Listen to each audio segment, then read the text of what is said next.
1773 regulating act.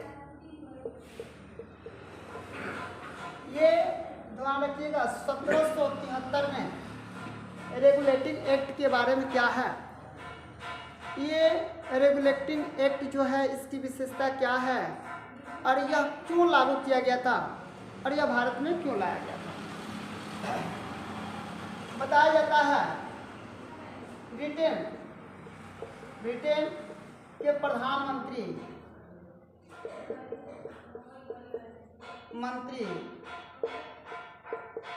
Lord north ने इस act को पारित किया। इस एक्ट को पारित किसने किया था? रेगुलेटिंग एक्ट जो था ब्रिटेन के प्रधानमंत्री लॉर्ड नॉर्थ ने इस एक्ट को पारित किया। इस एक्ट में बताया गया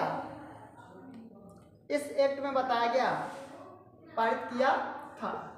इस एक्ट में बताया गया, यह एक्ट मतलब क्या है? यह एक्ट एक कानून बना के लाया गया था। आप थोड़ा सा यहाँ पे समझिएगा, आप लोग को ये बताने के लिए कि एक्ट मतलब यहाँ पे थोड़ा सा क्लियर कर लीजिएगा। एक्ट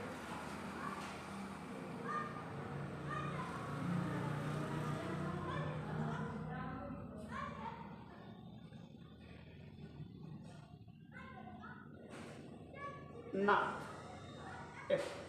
अब थोड़ा सा आप लोग बता दे रहे हैं, थोड़ा सा समझ लीजिएगा। बताया गया है कि जो यह एक्ट लाया गया था वो बंगाल का गवर्नर का बदलने का काम किया गया। बंगाल का गवर्नर का नाम बदलकर गवर्नर जनरल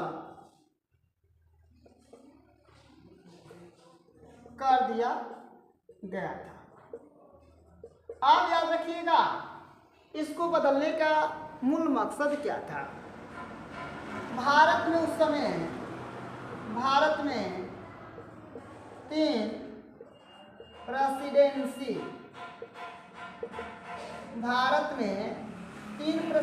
हुआ करता था।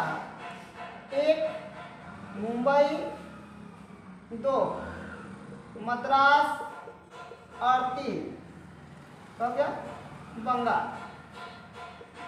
ये हम लोग का तीन प्रेसिडेंसी हुआ करता था। कब की बात है? जब रेगुलेटिंग एक्ट पारित किया गया था उस समय भारत में तीन प्रेसिडेंसी हुआ करता था। एक मुंबई, एक मद्रास और एक का हुआ बंगाल। जब ब्रिटिश की सरकार ने या अंग्रेजों ने जब यह एक्ट पारित किया तो उन्होंने देखा कि हम इस पर अपना आधिपत्य कैसे जमा सकते हैं, अपना व्यापार का विस्तार कैसे कर पाते हैं और व्यापार के साथ साथ हम अपना सत्ता भी काबिज कैसे कर पाते हैं। उन्होंने बंगाल के गवर्नर हुआ करता था तो यहाँ पे मुंबई का भी गवर्नर हुआ करता था।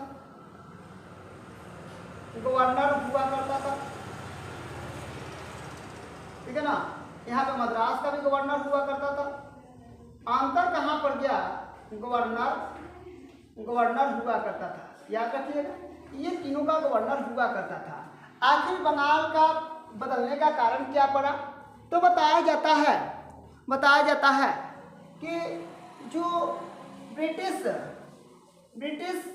के अधिकारी जो थे, ठीक है ना, ब्रिटिश के जो अधिकारी थे वह बंगाल में रहना उचित समझते थे। बंगाल में क्या किए कि इसका नाम बदलकर गवर्नर जनरल कर दिया। और ये जो दो प्रेसिडेंसी हुआ करता था, एक हुआ मुंबई और दूसरा हो गया का मद्रास। मुंबई और मद्रास के जो गवर्नर ये जो अलग अलग होते थे, इसको खाली गवर्नर ही रहने दिया गया, जनरल नहीं किया गया। जनरल ना करने के कारण अब आप लोग जान लीजिए गवर्नर रहा, ये इस पर अधिकार कर लिया। यानी कहने का मतलब ये जो भी यहाँ पे व्यापार होता था, जो भी यहाँ पे क्या होता था, वसूली की जाती थी, ये बैठाया कहाँ पहुँचाया जाता था, कहाँ पहुँचाया जाता था, बंगाल में पहुँचाया जाता था। बंगाल में कौन बनाया जाता, तो बंगाल में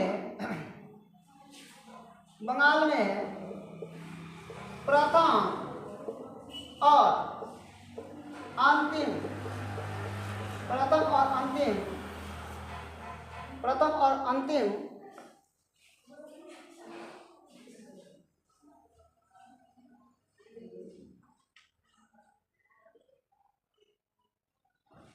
governor general Lord Warren हेस्टिंग्सन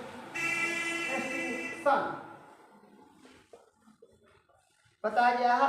Lord Warren हेस्टिंग्सन ये जो कौन सा एक्ट 1773 चल रहा था, 1773 जो चल रहा था, बंगाल का प्रथम और अंतिम गवर्नर जनरल कौन था, लॉर्ड वारेन हेस्टिंग्सन था।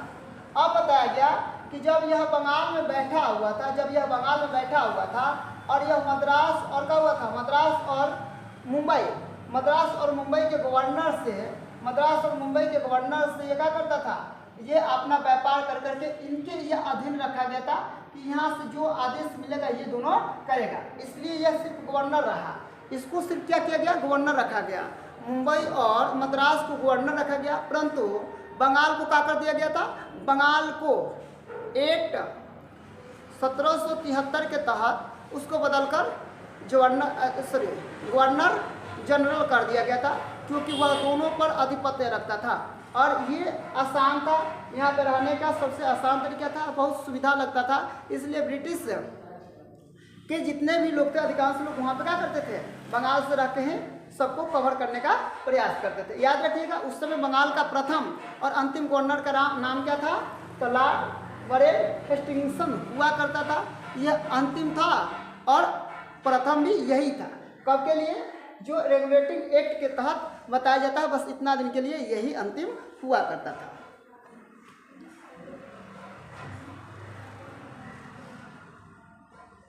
हो गया, नोट कर लिया आप लोग। चलिए आगे हम बताते हैं। जब ये आप अधीन आ गया तब क्या हो गया, यहाँ पर स्याही डाल दीजिए। तब 1774 ईस्वी की बात है। 1774 ईस्वी बंगाल के कलकत्ता में उच्चतम न्यायालय की स्थापना हुआ।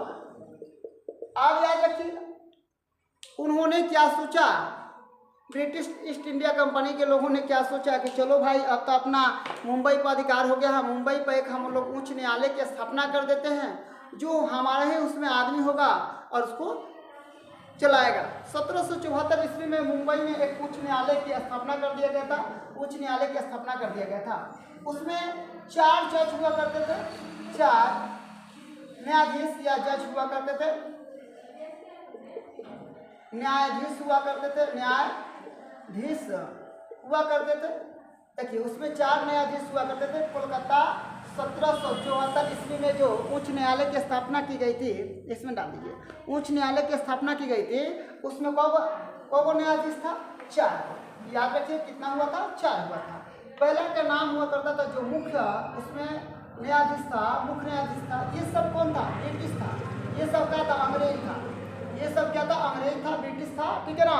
जो उस समय अपना वर्चस्व अपने दिमाग से हम लोग में फुटमत्ती होने के कारण इन्होंने बंगाल में बैठकर बंगाल में उच्च न्यायालय का मुख्य न्यायाधीश बनने का नाम या सपना इसका साकार हुआ। इनका नाम हुआ करता था सर एलिजा इम्फे, यहाँ पे हो गया इसका नाम सर एलिजा इम्फे हुआ करता था, और इस अपने साथ में HCl को रखा था। H से हो गया था हाइड, C से हो गया था चैम्बर्स, और L से हो गया था लैम्बेस्टर। याद रखिएगा, ये अपने साथ में HCl रखता था। H से हो गया था हाइड, ठीक है ना, C से हो गया था चैम्बर्स हो जाएगा। उसके बाद एल से कहा जाएगा लिमिस्टर हुआ करता था। तो कोलकाता जब 1774 में इसकी स्थापना उच्च न्यायालय की हुई थी, उस समय ब्रिटिश ईस्ट इंडिया कंपनी ने अपने अनुसार वहाँ पे 4 न्यायाधीशों के साथ में उस कोर्ट को संचालन किया, जिसमें मुख्य न्यायाधीश सर एलिजा इम्फे हुआ करता था और अपने साथ में HCl लेके चलता था। HCl का मतलब होता है, H से का होता है हाइड्रा, C से होता है चैम्बर्स, और का होता है L से होता है लेवेस्टर। ये उनके नीचे के जज हुआ करते थे, और ये उन्हीं के पक्ष में जो भी फैसला होता था सुनाने के काम करते थे। अब देखिए, जब यह न्यायाधीश हो गया, ठीक है ना, तब British east India company, British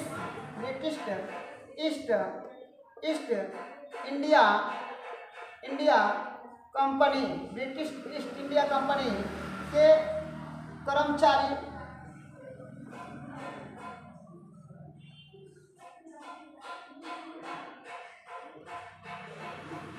कर्मचारियों का निजी व्यापार और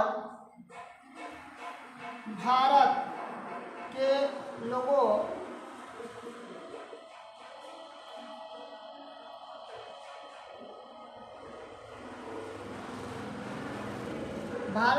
से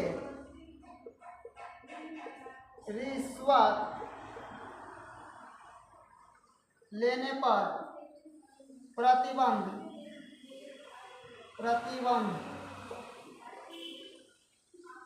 लगा दिया गया था। याद रखिएगा, जब यह उच्च न्यायालय की स्थापना हो गया, तो सर्वोच्च न्यायालय की स्थापना होने के बाद उन्होंने क्या किया कि जो ब्रिटिश ईस्ट इंडिया कंपनी के जो कर्मचारी हुआ करते थे, ठीक है, वह अपना निजी व्यापार नहीं कर सकते थे, तथा भारतीय लोगों से जो रिश्वत ली जाती थी उस पर पूर्ण रूप से प्रतिबंध लगा दिया गया। देखिए, इसका यह एक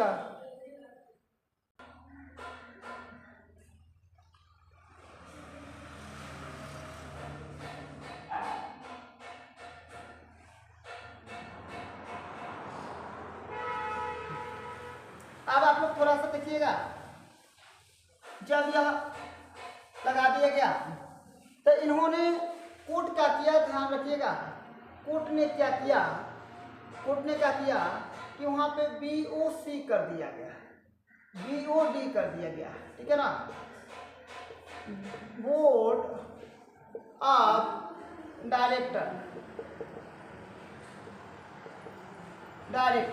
बोर्ड ऑफ डायरेक्टर का मतलब यह था, बोर्ड ऑफ डायरेक्टर जो था, ठीक है ना, कंपनी या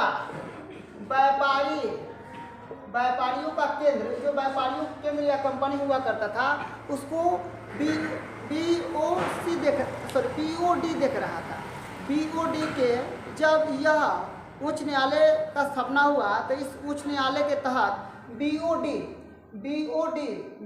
बोर्ड ऑफ का होता है डायरेक्टर जो होता है, इन्होंने कंपनी और व्यापारियों के निगरानी करने का जिम्मेवारियां मिली, और इन्होंने क्या किया, व्यापारी और नागरिकों का जिम्मेवारी लेना शुरू कर दिया।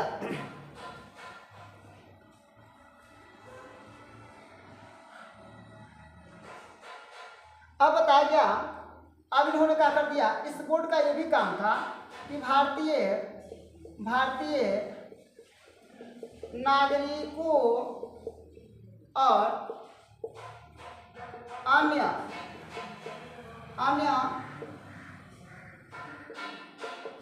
शक्ति समयों से अवगत कराने का फैसला लिया गया। यानी ये बोर्ड का काम था, ये जो बोर्ड का काम था, ये कंपनी और व्यापारी के नियंत्रण के साथ साथ भारत में जो हर गतिविधियों का, भारत नागरिकों का हर गतिविधियों का, जैसे कहाँ पे भू राजस्व की वसूली हो रही है, कहाँ पे व्यापार का केंद्र खुल रहा है, कहाँ पे लोग अपना मन से व्यापारी कर रहे हैं, कहाँ पे इसका सैन्य शक्ति क्या है, इस सब देखने की जिम्मेवारी BOD का मिला था। BOD का मिला था। और BOD जो हुआ करता था, बोर्ड ऑफ डायरेक्टर, जो ये सब चीज़ का निगरानी रखता था। और यहाँ से उन्होंने दिल्ली के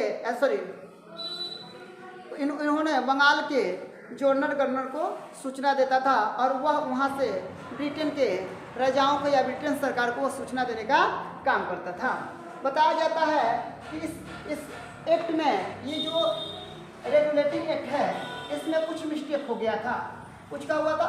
कुछ इसमें मिस्टेक होने के कारण इसे प्रयास भूल के नाम से भी क्या किया जाता है, समझा जाता है, बताया जाता है।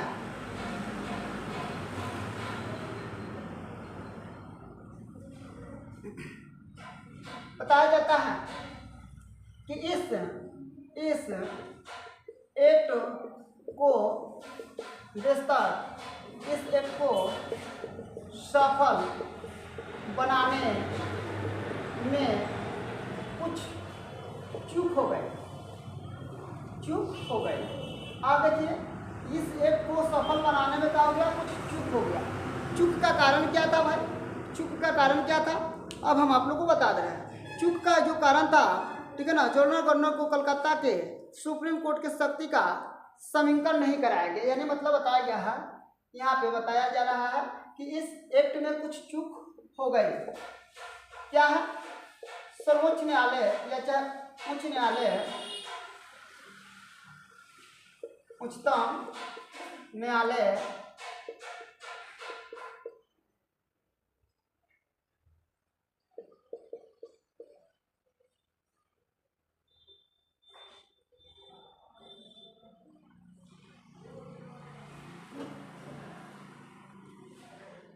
हो गई, चूक यह हो गई कि बंगाल का गवर्नर जनरल और कोलकाता का सुप्रीम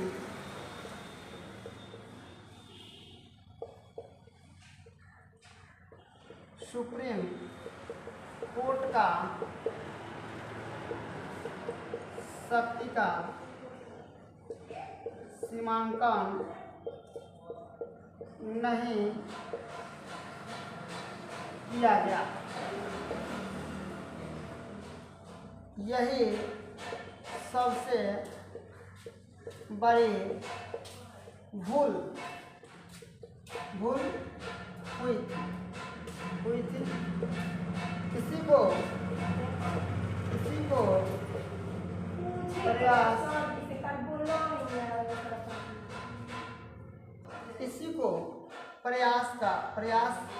भूल कहा जाता है। प्रयास का भूल कहा जाता है या प्रयास भूल कहा जाता है। इसको क्या जाता है? प्रयास एवं भूल की संज्ञा दिया जाता है। प्रयास एवं भूल की संज्ञा दिया जाता है। तो अगर आप लोग से कोई पूछेगा रेगुलेटिंग एक्ट क्या है, ठीक है, महाशय जी आप लोग ध्यान रखिएगा, ठीक है, महाशय जी आप लोग ध्यान रखिएगा। तो 1700 का बोला गया, 1773 का रेगुलेटिंग एक्ट को हम लोग यह भी बोलते हैं प्रयास एवं भूल की संज्ञा दी जाती है या भूल बोला जाता है। याद रखिएगा, प्रयास एवं भूल की क्या बोला जाता है? सबसे महत्वपूर्ण याद रखिएगा कि रेगुलेटिंग एक्ट जो होता है, ठीक है ना, इसके अंतर्गत जो हम लोग से भूल हुई थी, ठीक है ना, इसका प्रयास क्या होता है? भूल, प्रयास एवं भूल का इसको संज्ञा भी दी जाती है। अब इसको दूर करने के लिए, इसमें जो कमी हुआ था, इसको दूर करने के लिए अब 1781 में इसका संशोधन किया जाएगा। 1781 में इसका संशोधन होगा और जो कमी होगा उसको कमी का निकाल कर फिर हम लोग इसको सफल बनाने का प्रयास करेंगे। तो ये हम लोग का रेगुलेटिंग एक्ट हुआ है, जिसको प्रयास एवं भूल के भी संज्ञा दी जाती है, याद रखिएगा, सबसे महत्वपूर्ण है।